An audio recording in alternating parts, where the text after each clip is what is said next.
Thanks for everyone who's joining us today. As you well know, this Saturday night, AEW will broadcast the second edition of Double or Nothing, this time from Daly's Place in Jacksonville, Florida. And if you've been following along on Dynamite every Wednesday on TNT, you know this is going to be big. With Cody facing Lance Archer in the finals of the inaugural TNT Championship tournament, Brody Lee will challenge AEW champion Jon Moxley for the AEW World Championship title, and Nyla Rose will defend her AEW Women's World Champion title against Hikaru Ishida. This timing also marks the one-year anniversary of Time Warner and AEW's groundbreaking partnership announcement last May, as well as the inaugural Double or Nothing pay-per-view in Las Vegas, which followed soon after that announcement. So without further ado, to discuss Double or Nothing and all things AEW is Cody, Executive Vice President of AEW. So now let's turn the call over to Cody for some opening thoughts, and then we'll open the lines for your questions. Cody? Hey, everybody. It has been an honor, really has, for us to continue working and helping provide a bright spot for fans in these difficult times. I obviously am looking forward to Saturday's Double or Nothing. Personally, my match with Lance Archer for the TNT Championship and us vying to be the first individual to wear it. The rest of the Double or Nothing show will be nothing short of spectacular, from the casino ladder match to the AEW World Championship on the line.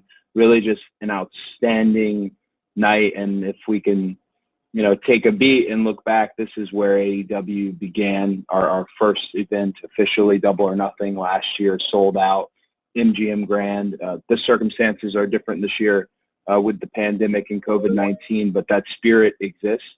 Otherwise, we wouldn't be on this call. And just for all those attending the webinar and this call, we wanted to do this safely and responsibly, so we're all in separate rooms. Some of us are in different states, and as I often say on BTE, I didn't go to college, so I'm not the most technically savvy. So if we have any issues, we'll do everything we can to make sure we get your questions answered. There's a lot more folks on this call than there usually are, so we want to get right to it, and I am glad to start taking questions.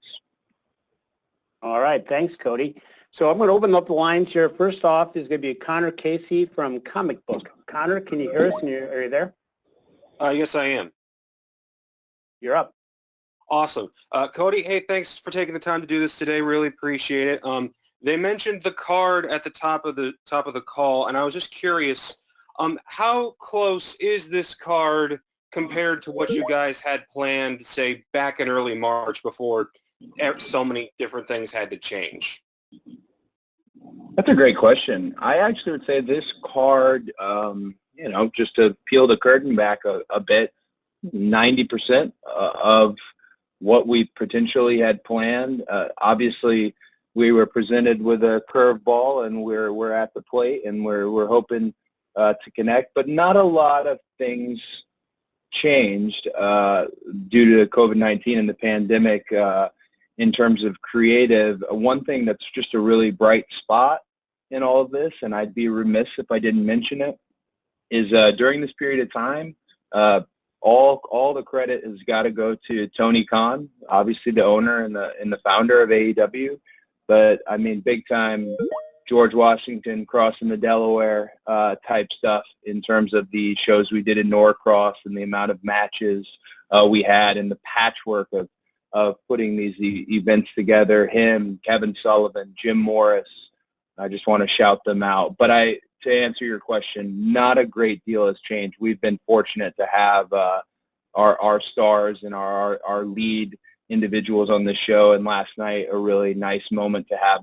not only Matt and Nick Jackson, the Young Bucks, back, but also Hangman Adam Page. Thank you, Connor. Okay, next up, I'd like to introduce Bill Bodkin and from Pop Break. Bill, you with us? Yes, guys. Can you hear me all right? We can. Hey, Bill. All right. Hey, Cody. I love doing these. Thanks for taking the time. One thing I wanted to talk about was, what's the mindset going into? Obviously, it's a little different with no crowd, but Double or Nothing the first time. You're the young upstart company, first show ever, obviously a lot riding on it. Now you're going into your second year now with Double or Nothing. What's the mindset of you as an EVP and you as a performer heading into Double or Nothing 2? I think one thing that's particularly very important to me is self-awareness. And I was aware of where we were last year in terms of going to Double or Nothing, and a lot of things were discussed about the product. There's a lot of folks who joke about how everything we did during that period of time was almost micro-analyzed and taken just such a deep dive on everything we said because we didn't know what AEW would look like. And here we are a year in, and this is Double or Nothing 2, as you put it, and we're starting to see.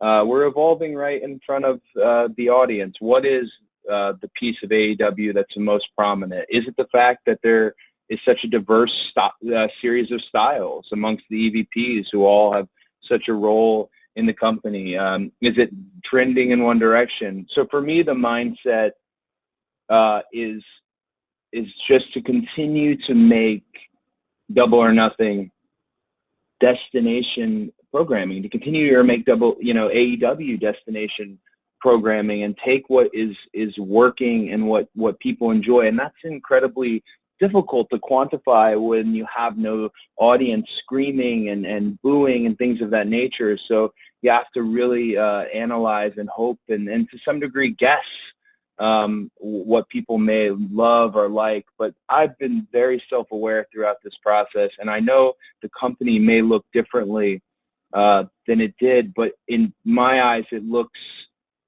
so beautiful because there's such a diverse palette on this show. And I'll give you examples. You have this TNT Championship match, this true sports-based tournament that just crazy, the fact that Warner Media and TNT wanted a belt of their own. I can't think of a time in wrestling that the presenting network actually said, we want our own belt. And it was an honor to be in that tournament. And then you have Hikaru Shida and Nyla Rose in, no disqualification and no countouts. And you have the Stadium Stampede, something we've never seen before, taking advantage of the stadium structure here in Jacksonville. And you have young upstarts. It reminds me so much of and please don't pick this apart, but I will say it reminds me so much of a young, stunning Steve Austin and natural Dustin Rhodes when it comes to somebody like MJF and Jungle Boy and them just vying for who is that future face. The Casino Ladder match, to have surprises in there and to have that flavor of wrestling presented there and there being a genuine prize to it all. It's just a very diverse show. So I guess to answer your question, sorry for being so long-winded, is my mindset is let this be the most diverse show. Let this be a buffet for wrestling, but make sure it's the best damn buffet that there is. Fantastic. Thanks to both of you. Next up, Stephanie Francomi from Vulture Hound. Stephanie, are you with us today? Hi, Cody. This is Stephanie from Steel Chair Magazine in United Kingdom. Calling you from France. I wanted to ask you how different has the approach to the shows changed since the shift to close arenas. Thank you. Thank you, and always nice hearing from you. This is so wild. There's so many stories online about what precautions wrestling is taking in presenting this, but just to get in the hallway where my office is here at Daly's place, I have to get a temperature check. So not only a temperature check in the parking lot, but a temperature check to get into this hallway. You've seen on the program, if you watch Dynamite, the wristbands on everybody's wrists, doing COVID testing in quarantine situations so that you don't cross-pollinate, the ring crew working overtime to sanitize, the use of masks, as much as you possibly can. It's just been a really unique challenge. Doc Sampson and Bryce, our medical team, are already presented with the challenge of a violent wrestling show. Now there's this global pandemic, and they have just been so above and beyond and countless hours in making sure that everyone is genuinely tested. No one in this bowl, in this building, no one touching a camera or wrestling in that ring hasn't been tested. And that was something that I'm very proud of Team Medical and how they've done. So that's from the production side of it. From the creative side of it, and again, if you've never been on these calls, folks, I get a bit long-winded, so forgive me. But on the creative side of things, I have loved this challenge because you don't have anyone to throw your weight belt to. You don't have that instant gratification of knowing this spot worked, this spot didn't work. You don't have that.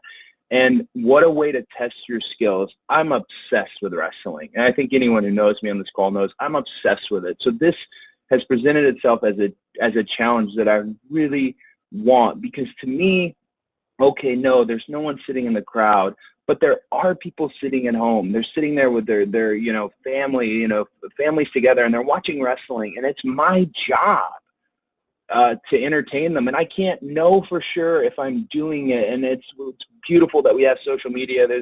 There is a bright side to social media, folks, and it's beautiful that we have Warner Media to tell us, hey, how many people tuned in for this and things of that nature. And I don't want to get too analytical, but I just really have relished the challenge, and I don't want to selfishly speak just to me. It's very clear who really stepped up during this period of time. I'll give you a prime example of that being Chris Jericho. This is a nightmare for a performer, but in a way has been a dream, because I think swords have been sharpened. I think people have honed their skills, and they're going to come out of this pandemic as better wrestlers, and that just creates a better wrestling show for the wrestling fan. Thanks, Steph, and thanks, Cody. Next up, I'd like to introduce Bill Pritchard from WrestleZone. Bill, are you there? Hey, can you guys hear me? We can. Hello. So, I wanted to clarify something. Tony Khan said the TNT Championship was going to be the number 2 position in the rankings, and I just wanted to ask if you can clarify how that's going to work in terms of, are 3 through 8, or I'm sorry, 3 through 6 going to be in line for different title shots, or just some clarification on that? Okay, I can answer that. Could you mute your line, because there's a little bit of feed? Oh, perfect. To answer your question about the placement of the TNT Championship, when we got to the semifinals, Tony Khan did address everyone in the tournament individually. The way it's currently looking is that it will not be the TNT champion will not be ranked.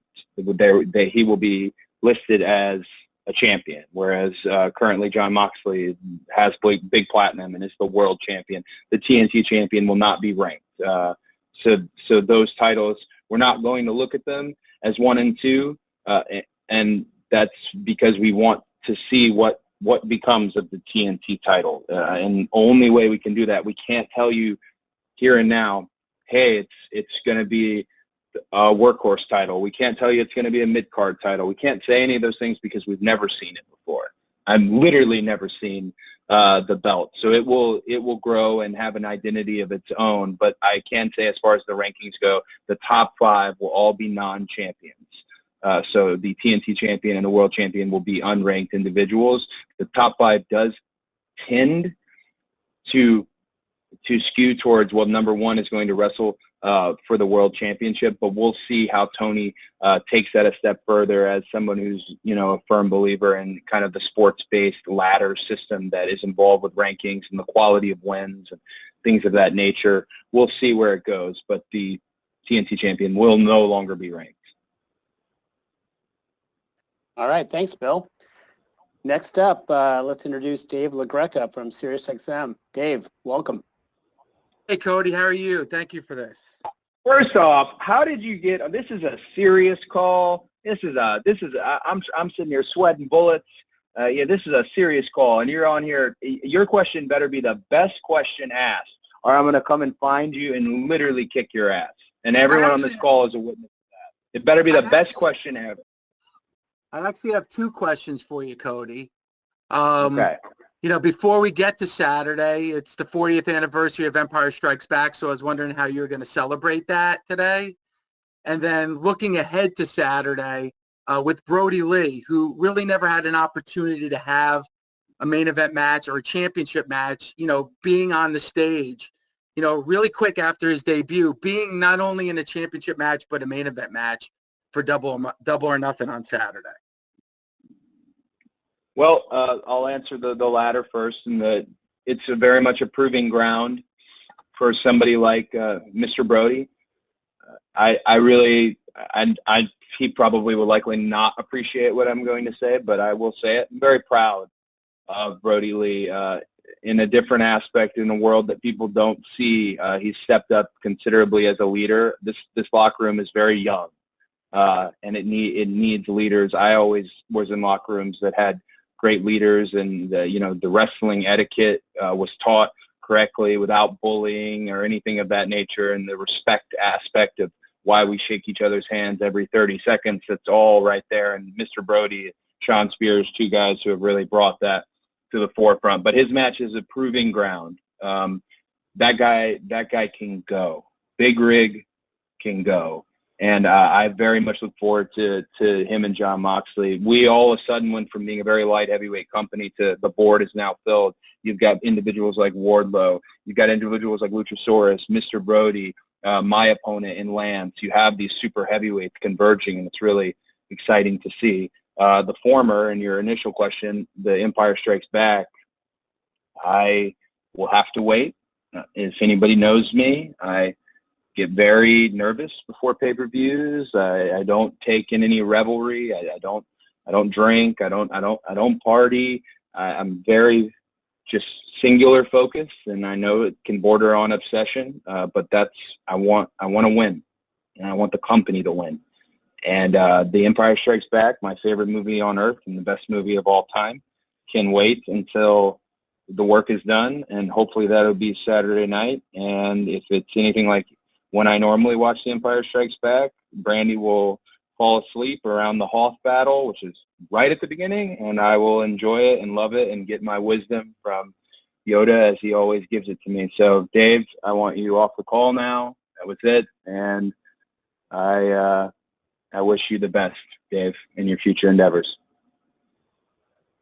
Okay. Thanks, Dave. Thanks, Cody. Joe Reedy from the Associated Press is up next. Joe, you with us? Yeah, I am. Cody, thanks for doing the call. Just with being at Daly's place for the last couple months, have you gotten more comfortable with the venue, and what have you learned as far as maybe expanding and working in different spots? Like I know you did the Falls Count Anywhere match a couple weeks ago. Daly's place is incredibly special. It was already special for us before the pandemic, in a way, as a bit of a home arena. Obviously, being the parking lot was where we had the initial AEW press conference. For me, there's a lot of tools in this sandbox in terms of the space. It's something that we're so fortunate to have, is Daly's and its surrounding infrastructure. I just love the fact that the sun sets. Just a personal aside, the sun sets as the show is beginning and going on, and it's a really just kind of a beautiful lighting treatment. One of our master lighting guys, Greg, I know it is a pain for him because he's having to adjust, but I love that, and I love the win last night watching Jake and Arn Anderson sermonize and seeing the wind blow. To have that open air amphitheater that is Daly's place, really, it's made things very easy for us. We have a lot of contingencies, a lot of the places as the world opens up that want AEW, and Raphael Morphy and Chris Harrington have been wonderful about potentially looking into those places. But if we wrestled at Daly's for the foreseeable future, I would have no problem with that. It's a tremendous place, and I can't thank the Khan family enough for having it available for us to work and for us to work safely. But there's a lot of, to answer your question, a lot of tools in that sandbox. Flex Field is behind Daly's place. The bridge on the club section goes over to the main stadium.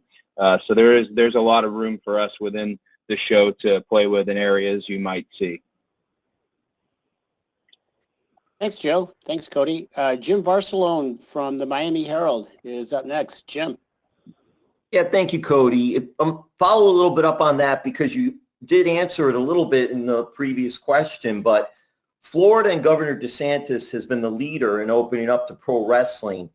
Does it make sense to remain in Florida and Jacksonville because of no crowds rather than to travel to other states, no crowds?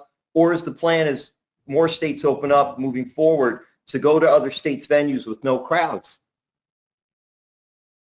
So I would say the plan right now is to stay in one spot.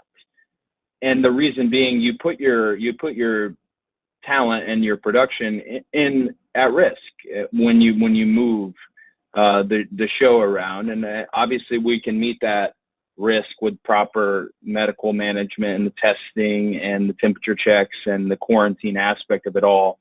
But it is easier to be in this one spot from now. I don't want to get in a rhythm where we're stuck because I do hope that the world safely opens back up where the fans can come back in the seats. That live aspect of what we do is incredibly important. But if it was up to me, which it is not, I share the executive role with 3 other wonderful gentlemen, and Tony Khan makes the final decisions. But if it was up to me, I would stay here until it's time to let fans back in, and even potentially let fans back in at Daly's first. You know, there's no secret that the parking lot's starting to fill up with fans. I made a little trip out there yesterday. You know, we can't shake hands or hug, but we can at least acknowledge one another's love for the industry. But it's the safest decision to stay here while the pandemic and COVID and that situation as we move through it. Thanks, Jim. We've got a number of journalists who have written their questions in, which is a feature that's available, and we'd like to start with one here. Also, a Jacksonville question from Darren Palter at V13 and the Paltracast.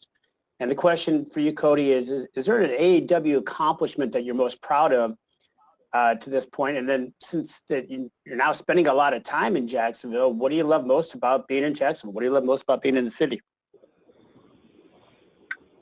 Accomplishment, you know, I'm not always like I am in some of my interviews in terms of I don't really have a braggadocious personality. So I know there are some milestones we've hit that are really special. But one maybe that I would pat us on the back is I'm very excited for the AEW Unrivaled toys to hit shelves. Wicked Cool Toys, Jazzwares, Dana Massey, Mark Kaplan, Nick Sobek. What a just wonderful job on immortalizing the roster and making a product that is for fans, collectors, the hardcore collector, but also the kids who are watching the show, the kids who will play with these action figures, just like I played with my figures and had all my battle royals and things of that nature. That's something, and maybe it's because I'm literally sitting here working on the edit for a piece of content related to it, but that's something that I really am proud of us for doing. And again, I said it on the call, and I don't want to harp on it, but the shows that took place in the Nightmare Factory, me and QT Marshall's wrestling school, which is not affiliated with AEW, but we happen to have that infrastructure to do those 4 shows, and I was so proud.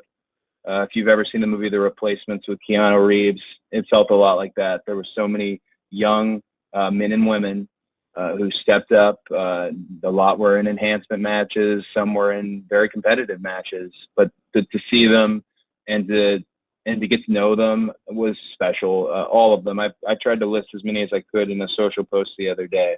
But some of them won't be replacements moving forward. Some people in this, dark time, they're bright spots, and some contracts might have been handed out, things of that nature. But I was very proud of those shows, the Nightmare Factory shows, and I'm very proud of the AEW Unrivaled toy deal with Jeremy and Wicked Cool Toys. And in my rant, I forgot if there was another part of your question. So if I didn't answer it, I apologize. Well, we're good. We'll move on so that we can get as many people in as possible. So next up, I'd like to introduce Stu Myrick from KTXXFM. Stu.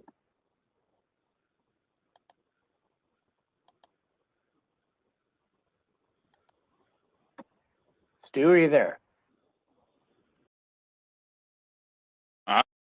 There we go. Now we're good. Damn technology. Cody, greetings from the mighty ATX. Hey, buddy. Quick question. Is there an adjustment that AEW has had to make in light of COVID-19, in light of the pandemic, that you could see carrying forward when we get back to some semblance of normalcy? I think it's an adjustment that a lot of businesses probably have seen the same one that I'm going to identify. It's wrestling. If you've ever been backstage at a wrestling show, everyone shakes everyone's hands. There are different reasons, and it depends on who trained you. They'll tell you why. I was always taught they're picking you up. It's their responsibility to put you down and send you home to your family safely, whatever it may be. But the handshaking aspect and that type of physical nature may be something that is passé. I was talking with Colt Cabana about this the other day. It's disappointing not to be able to shake hands and hug and things of that nature, but if it prevents this virus, if it prevents it from moving to one person to the next, then it's a measure that should be taken, and perhaps something moving forward. Handshaking is not as prominent as it was in wrestling, so that's one in particular. And on top of the litany of, if anything, also, we have now a whole new chapter in AEW history with crisis management and how we handle this. God forbid another pandemic presents itself, or perhaps there's a pandemic on, the forefront and something that's been forecasted. Well, we can do our best as a company to make sure we're practicing the best practices to prevent it and do things safely. We all were handed COVID-19 pretty much with no clue what to do. I think we're a little bit more prepared in crisis management as a company. Thanks both. Chuck Carroll from CBS. Chuck, are you with us? Cody, my question is, what if, God forbid, somebody in the company does unfortunately test positive right now for COVID-19, the coronavirus? What steps are in place? What measures are there in place that would ensure that you all would be able to continue moving forward? That's a great question. The testing is done under quarantine measures. You have scheduled out blocks for the testing, and Team Medical is the very first individuals to be tested. So there is no cross-pollination. We don't have, because they're not done at Daly's place, they're done under the quarantine measures, meaning if you were to test positive, you would then get the nose swab test to confirm the positive, or perhaps it was a false positive, but you would not be in proximity to any of the talent, to any of the crew. They've also separated. The crew has their testing measures are done elsewhere, and the talent testing measures are done elsewhere. So those are also two locations. It's been a lot about spreading out per our, dual doctor role, and we also have multiple doctors because you then could cross-pollinate potentially if there's a positive on a test. So we have it set where it would not shut down the production. And I am absolutely not rooting for a positive test, but we do need to keep in mind, and UFC just went through this, we're testing everyone who comes into our bowl, everyone who you can see with your own eye. So if a positive test was to come forward, well, it would just indicate that the testing does work and that the measures need to be taken. We, however, have been incredibly fortunate to have no positive tests. Hopefully we have no positive tests moving forward, but doing them under quarantine measures, according to Doc Michael Sampson, as some of you may know, he's been in the wrestling industry quite some time, has been the right call for everybody. All right, thank you. Emily Pratt from Uprocks is next. Emily. Oh, sorry, I had the same question about someone testing positive. You got another question? You want to come up with something? Let's see. What's your favorite? I'll ask you a question. What's your favorite energy drink? Oh, probably Red Bull. Just a Red Bull, huh? Yeah, very basic. I'm digging My favorite energy drink is the Bang, and I have my fridge has a bunch of peach mangoes in it at the moment, so that's where I'm sticking. Now I'm trying to break off of caffeine like this in terms of the super creatine Bangs and the C4s, and I'm trying just to go back to black coffee or perhaps even like the extract, the green tea extract, just because we're the guinea pig for this aspartame generation. And I don't know if these things are going to be any good for us 20 years from now. But, hey, I got a lot of respect for a Red Bull person. It gives you wings. You know what I'm saying? Yeah. Awesome. All right. Thanks, Emily and Cody. We're going to go to the to the emails here, the text questions to the AJ Awesome Show. AJ would like to know, Cody, if there are any advantages, anything that's been like a positive of having shows without fans in attendance. I mean, I think the overlying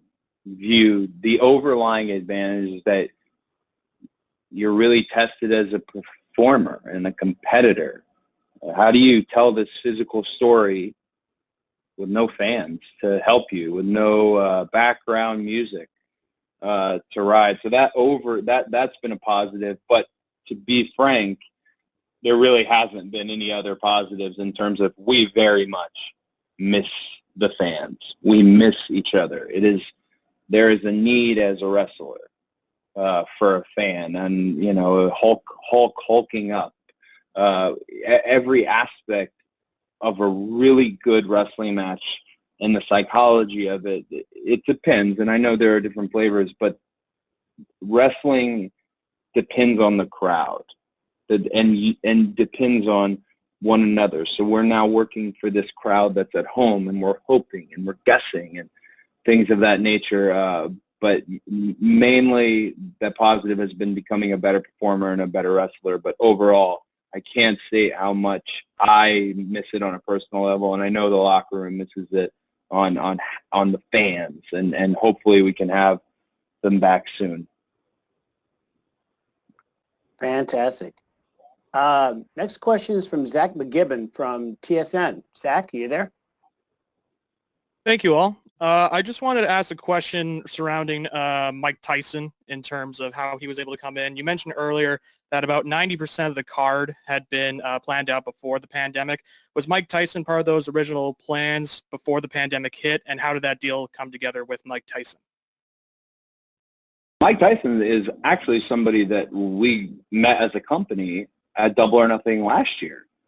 And over the course of the year, we've come to really respect him as a fan of what we do, and he's a hardcore AEW fan. I would say, though, that's one of the last touches that was put on Double or Nothing in terms of who will be the one to present that championship, and someone with a element of prestige, and that is what Mike is there to do Saturday night. Hopefully he will be handing it to me, but he is there to hand the championship to Lance or myself, and it's been fun to get to know Mike over the past year. Thanks, Cody. Next, we've got a question here from Michael Shalik from SEScoops.com. Comes in from the text. Will we see the TNT Championship belt before Saturday night, Cody? Well, I haven't seen it. Dang it. Things leak in wrestling. You never know. I know there are some, as we kind of go over and a format this wonderful show, which we hope is the best AEW show to date. There has been talk of potentially it being seen before, but I think my personal preference would be to see it live for the first time when it comes out of the bag. Not unlike how Bret Hart presented Big Platinum in the AEW World Championship. So I would lean towards you're not going to see it yourself until I see it for the first time, but you never know. Fair enough. Okay, we're going to go back to the text line here. Lewis Brown from Hooked on Wrestling. He's got a question. We've seen a lot of big stars come to AEW, but who on the roster currently on the mid card do you see as being the next breakout main eventer? Oh, well, I mean, the answer is not an answer I like giving, but I think everyone sees the same thing. MJF is destined for something incredibly great. He truly is. He's a very different type of wrestler, is a very adaptive type of wrestler. I look at what him and Jungle Boy have on Saturday as a snapshot of the future. They're both growing, physically. Wrestling's a physical company, and we, wrestle a physical business. We have so many light heavyweights, but to see them train as hard as they do, to eat properly, they're both putting on good, drug-free, healthy size, and they're both expanding their game. They're not even near their prime. Jungle Boy, Sammy Guevara every week has done something on television that has made you want to look into Sammy Guevara more. I don't know why it's all the bad guys, but Sammy, incredibly special. If you have Sheeta's another person who could break out. The fact that she's really diverse, and if you check out her social media, it's the definition of wholesome in terms of a worldwide and global star. Wardlow, I'm going to sit here and name every wrestler we have because I really believe in a great many of them, and whether friend or foe, and Max is definitely not a friend, it's my job. It's my job to present, you use the term mid-card, that entire mid-card, as they're not stuck in the mid. They're climbing to the top. Darby Allin, I'd be remiss if I didn't mention Darby. Just incredibly smart, growing as well. It's just a very special, there's the potential for a great many people to slip into the main event, especially with a ranking system.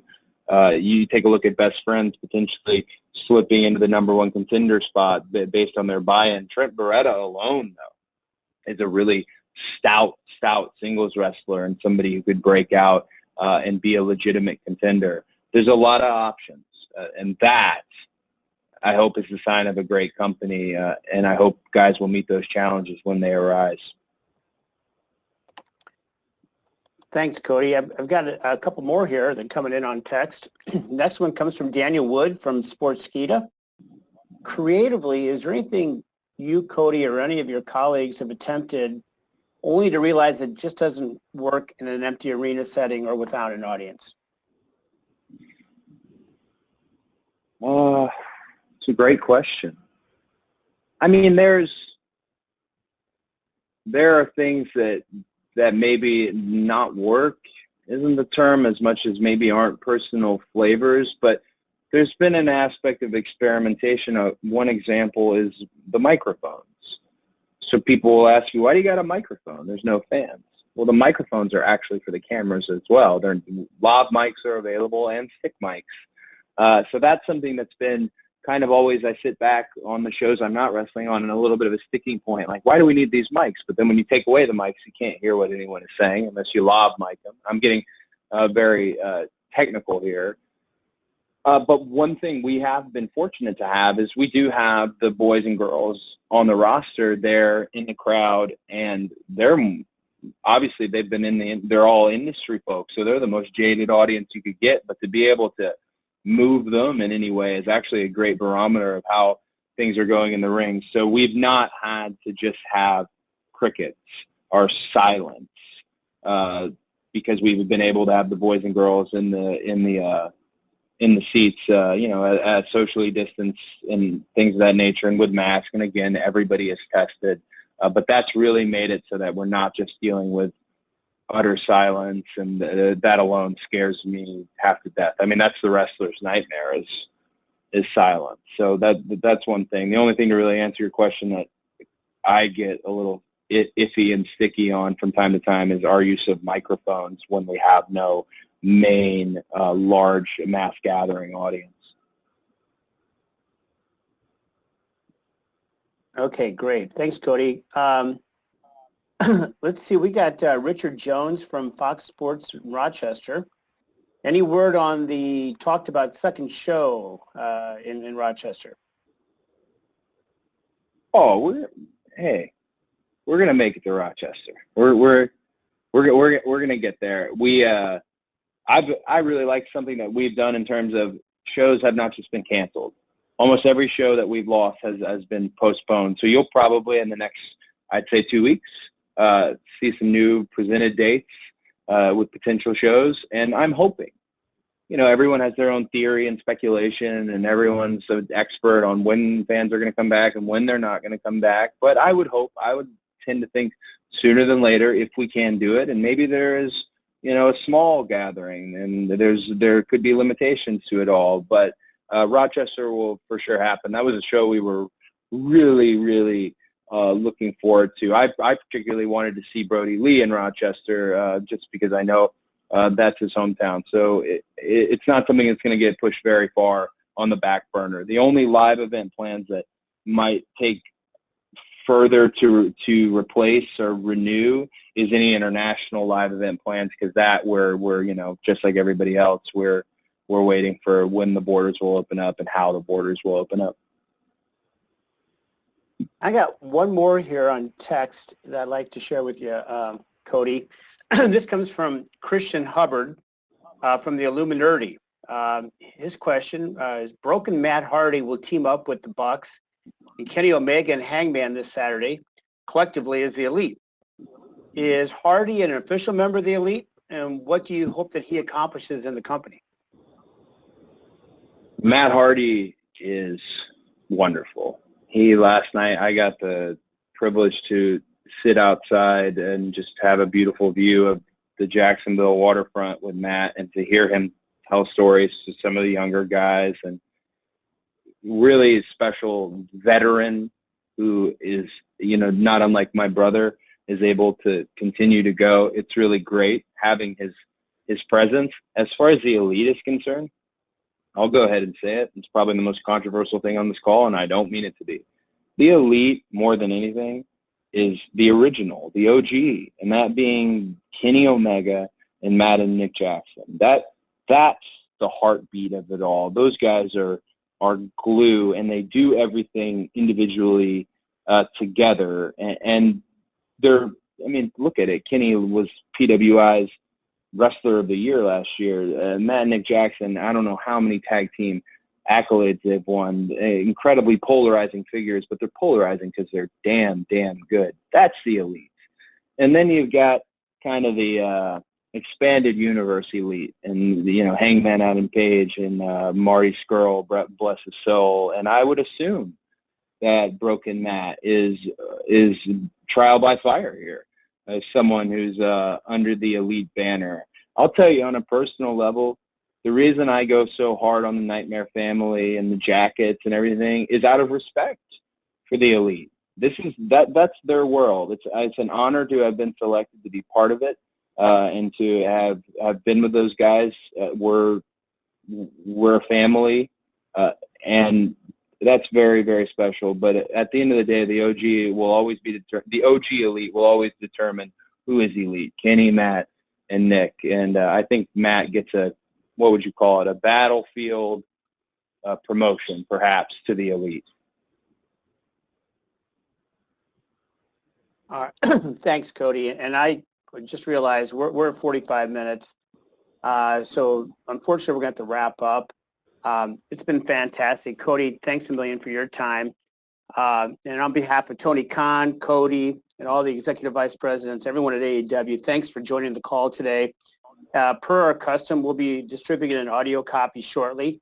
So be looking for that. And obviously, if you have any questions or comments, you know how to reach us. So again, thanks a million for everything today. We look forward to connecting with you on Saturday night for Double or Nothing, and wish everyone the very, very best to you and yours, your families, your loved ones, and all that during these times. And we'll look forward to seeing you on Saturday night. Thanks, everyone. And we'll look forward to seeing you on Saturday night. Thanks, everyone. And we'll look forward to seeing you on Saturday night.